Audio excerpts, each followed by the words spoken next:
പ്രകാശമേ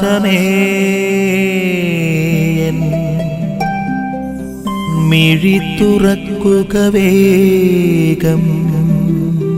മിശിഹായിൽ പ്രിയപ്പെട്ടവരെ, ഉദ്ധാനം ചെയ്ത ഈശോ മിശിഹ മോശയുടെ നിയമത്തിൽ, പഴയ നിയമഗ്രന്ഥങ്ങളിൽ, വിശുദ്ധ ലിഖിതങ്ങൾ എന്ന് പറയുമ്പോൾ പ്രധാനമായി സങ്കീർത്തനങ്ങളാണ്. അവിടെയൊക്കെ മിശിഹായെ കുറിച്ച് പറയപ്പെട്ടതെല്ലാം പൂർത്തിയായി എന്നുള്ളൊരു ഓർമ്മപ്പെടുത്തൽ ഇവിടെ ദൈവവചന ഭാഗത്ത് നൽകുന്നുണ്ട്. തുടർന്ന് ഈശോ മിശിഹ മരിച്ചു, പീഡകൾ സഹിച്ചു, ഉദ്ധാനം ചെയ്തു.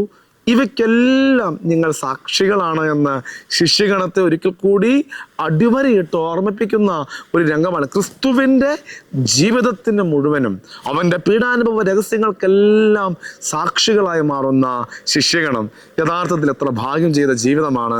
നസ്രായനായ യേശുവിൻ്റെ ജീവിത കാലഘട്ടത്തിൽ ജീവിക്കുവാൻ, അവൻ്റെ ശിഷ്യത്വത്തിൽ പങ്കുകാരാകുവാൻ, അവൻ്റെ പീഡാനുഭവ രഹസ്യങ്ങളെ കാണുവാൻ, അവയ്ക്ക് സാക്ഷികളാകുവാൻ, അവയെ ധ്യാനിക്കുവാൻ ഭാഗ്യം സിദ്ധിച്ച ശിഷ്യന്മാർ. ആ ശിഷ്യന്മാരോട് യാത്ര പറയുന്നതിന് വേണ്ടിയുള്ള ഒരു സമയം കൂടിയാണ് ഇന്നത്തെ വചനത്തെ നമ്മൾ കണ്ടുമുട്ടുക. ഈ വചനം ധ്യാനിക്കുമ്പോൾ നമുക്ക് ആത്മാർത്ഥമായി പ്രാർത്ഥിക്കാം.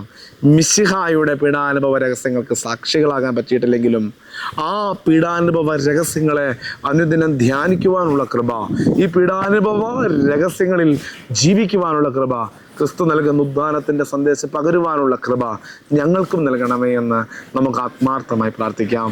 ആമേൻ. നിൻ വഴിയേ നടക്ക